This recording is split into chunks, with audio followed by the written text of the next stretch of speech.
No quadro Saúde e Segurança no Trabalho de hoje, nós vamos falar sobre uma doença que provoca dores no corpo e que não tem uma causa aparente, a fibromialgia. Quando as crises ocorrem, fica muito difícil trabalhar. E uma das melhores formas de combater os sintomas é praticar exercícios físicos. Veja só.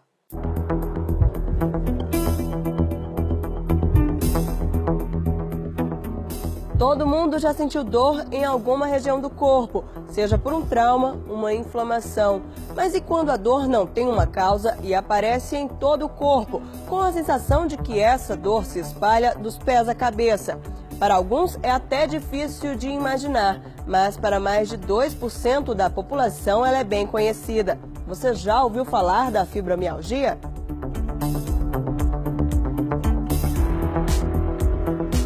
Ellen convive com a doença há 4 anos. Ela sentia dores em todo o corpo, além de muito cansaço. Procurou diversos médicos e fez vários exames. Sentindo muitas dores pelo corpo, muitas dores nos braços, mas na época eu estava com a minha filha com 1 ano de idade e eu acreditava que fosse pelo esforço de carregar mesmo no colo.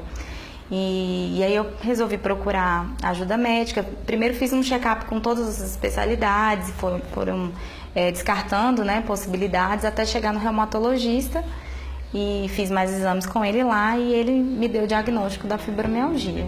A fibromialgia é caracterizada por uma dor generalizada, podendo ser acompanhada de fadiga, problemas do sono e intestinais e falta de ânimo. Fatores emocionais também podem ter relação com a doença, mas nem sempre quem tem depressão ou ansiedade, por exemplo, terá fibromialgia. Não há um exame específico para o diagnóstico. Para isso, é preciso que seja descartada a hipótese de outras doenças. E tudo deve ser acompanhado pelo reumatologista, especialista no assunto. A gente sabe que o componente genético tem alguma importância, mas a gente não pode dizer que é uma doença hereditária, por exemplo, que passa de pai para filho, mas que ele tem a sua importância, tem sim.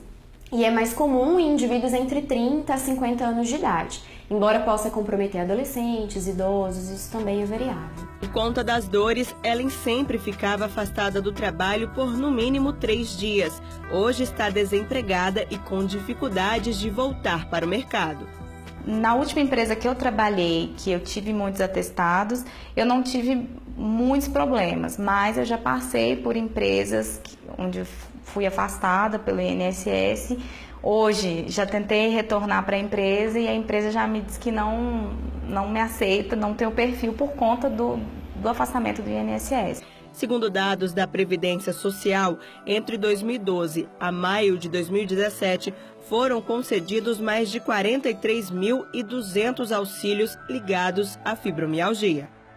Em relação ao afastamento, nos períodos que o paciente ainda não está totalmente controlado, a fibromialgia ela pode levar a alguns afastamentos temporários. Na verdade, o paciente ele sente tanta dor que ele procura, às vezes, frequentemente o pronto-socorro, o pronto-atendimento, e ele acaba ganhando pequenos atestados, né? Então, a fibromialgia é uma causa de afastamento de trabalho, principalmente afastamento de trabalho recorrente. Mas é uma doença que, com o tratamento, o paciente ele consegue voltar para o mercado de trabalho. Inclusive, isso é um dos nossos objetivos, né? A gente não quer o paciente afastado do trabalho por longos períodos de tempo.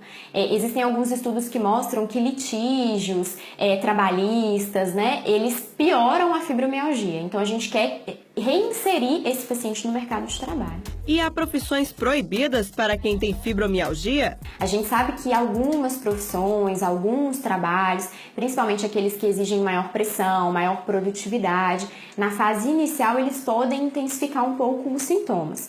Mas com o tratamento, a princípio, não existe nenhum trabalho que seja contraindicado para o paciente com fibromialgia.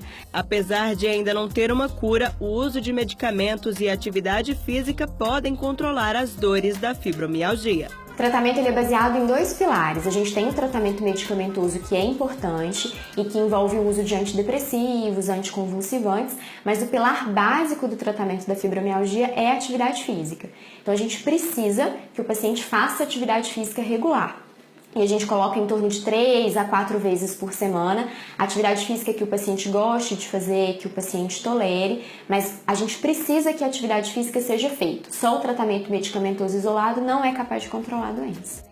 A fibromialgia ainda não é tão conhecida, por isso é importante que, ao sentir uma dor crônica sem motivo aparente, o paciente procure um especialista para analisar o caso. Quanto mais precoce o diagnóstico, mais rápido a gente inicia o tratamento, melhores são as respostas, né? A dor crônica, um paciente sentir dor cronicamente, isso traz uma série de repercussões para o paciente. Então, maior chance de sintomas depressivos, de sintomas ansiosos. Então, quanto antes a gente começar o tratamento, melhor. Então, pacientes que sentem dores difusas pelo corpo, cansaço excessivo, dificuldade para dormir, é interessante procurar uma avaliação especializada.